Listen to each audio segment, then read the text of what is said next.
बहुत अच्छे होंगे। आपसे मुझे एक बात बताइए, क्या आप अपने कहे हुए शब्द कभी भी वापस ले सकते हैं? फिर कई बार हमारे साथ ऐसा होता है कि हम गुस्से में कई बार किसी को बहुत ज्यादा बोल जाते हैं, बाद में हमें ये एहसास होता है कि हमें इसे इतना नहीं कहना चाहिए था, हमारी गलती थी। तो आज की वीडियो इसी के ऊपर है कि हम अपने कहे हुए शब्द वापस ले सकते हैं या फिर नहीं। एक बार क्या होता है, एक सत्यनारायण और मुंशी लाल नाम के दो किसान होते हैं, दोनों बहुत अच्छे मित्र थे, दोनों बचपन के साथी थे, दोनों खेती करते थे। तो एक बार क्या होता है, जो मुंशीलाल होता है वो सत्यनारायण के खेत में से कुछ सब्जियां तोड़कर ले आता है, और दोनों के अंदर इतनी अच्छी मित्रता थी कि उनको कभी भी एक दूसरे से इजाजत लेने की जरूरत नहीं पड़ती थी कि क्या मैं तेरे खेत में से सब्जियां तोड़ सकते हैं, नहीं तोड़ सकते। इतनी दोनों के अंदर इतनी गहरी मित्रता थी। तो एक बार क्या होता है कि जो सत्यनारायण था उसको गुस्सा आया हुआ था, सभी को आ जाता है, नॉर्मल सी बात है, उसको बहुत ज्यादा गुस्सा आया हुआ था। तो उसने क्या किया, जो भी उसको गुस्सा आया था सारी की सारी भड़ास उसने मुंशीलाल के ऊपर निकाल दी। उसने उसको इतना बुरा भला कहा, उसने कहा कि तूने मेरे से इजाजत ले बिना मेरे खेत में से सब्जी कैसे तोड़ दी, पहले वो हमारा खेत बोलते थे, गुस्से में वो मेरे तेरे पर आ गया। उसने कहा कि तूने मेरे खेत से सब्जी तोड़ दी, तूने अच्छे से नहीं तोड़ी, तूने सारी सब्जियां खराब कर दी, मेरा इतना नुकसान कर दिया, इतनी सारी उसने गाली दी। और मुंशीलाल ने कुछ नहीं कहा, वो वहां से चला गया। अगले दिन सत्यनारायण को इतना बुरा लगा, उसे एहसास हुआ कि उसने बहुत बड़ी गलती कर दी है, क्योंकि वो इतना अच्छा दोस्त था उसका।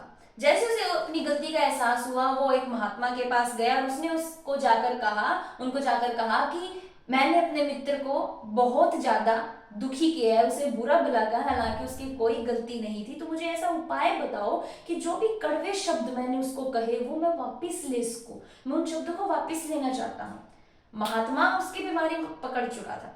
उसने कहा कि पेपर लेके आ, मैं तेरे को विस्तार से बताऊंगा, लिखकर बताऊंगा कि तू ये अगर करेगा, ऐसा ऐसा उसको बोलेगा, तो तेरे जो कहे हुए शब्द है वो वापस आ जाएंगे। उसने ऐसा ही किया, वो पेपर लेकर आया, महात्मा को दिया। महात्मा ने क्या किया, उस पेपर के टुकड़े टुकड़े कर दिए, अनगिनत टुकड़े कर दिए, उन टुकड़ों को हवा में उछाल दिया ऐसे। अब हवा में उछालने के बाद उसने कहा जितने भी टुकड़े मैंने उछाले हैं इनको इकट्ठा कर कर मेरे पास वापस लेकर आ, और वापस से जोड़ इनको और वैसा का वैसा पेपर बनाकर मुझे दे।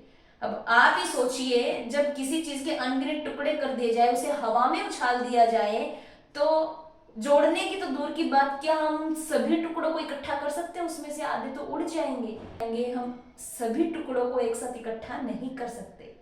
अगर कर भी ले तो वैसा कागज हम दोबारा से नहीं बना सकते जैसा था। अब उसने वो फिर गया महात्मा के पास, उसने कहा कि मैंने बहुत कोशिश की लेकिन मैं सभी टुकड़ों को इकट्ठा नहीं कर पाया, कुछ टुकड़े छूट गए, कुछ टुकड़े हवा में उड़ गए, कुछ मुझे नहीं मिले, सो जितने मेरे को मिले उतने मैं आपके पास लेकर आ गया। और महात्मा ने कहा कि मैं तुम्हें यही समझाना चाहता था, जिस तरह तुम इन टुकड़ों को नहीं समेट पाए, इनको इकट्ठा नहीं कर पाए, शब्द भी ठीक उसी तरह है। अगर तुमने किसी को अपने कड़वे शब्द बोल दिए तो तुम उन्हें कभी भी जिंदगी में वापस नहीं ले सकते। यानी कि कहे हुए शब्द कभी भी जिंदगी में वापस नहीं आते। अब वो तुम पर निर्भर करता है कि तुमने सामने वाले को अच्छे शब्द कहे हैं, बुरे शब्द कहे हैं, कैसी भाषा का तुमने इस्तेमाल किया है, उसको दुखी किया है, उसको प्रश्न किया है, वो तुम पर निर्भर करता है। और शब्दों में बहुत ज्यादा ताकत होती है। शब्द किसी को बना भी सकते हैं और वही शब्द किसी को बिगाड़ भी सकते हैं। वही शब्द किसी को मोटिवेट भी कर सकते हैं और वही शब्द किसी को डिमोटिवेट भी कर सकते हैं। इसलिए शब्दों को तुम वापस नहीं ले सकते, अपनी गलती को सुधार सकते हो, उनसे माफी मांग सकते हो। और दूसरा तरीका, तुम ये अपने आप से ये वादा कर सकते हो कि तुम जिंदगी में कभी भी किसी को भी बुरे शब्द, कड़वे शब्द नहीं बोलोगे।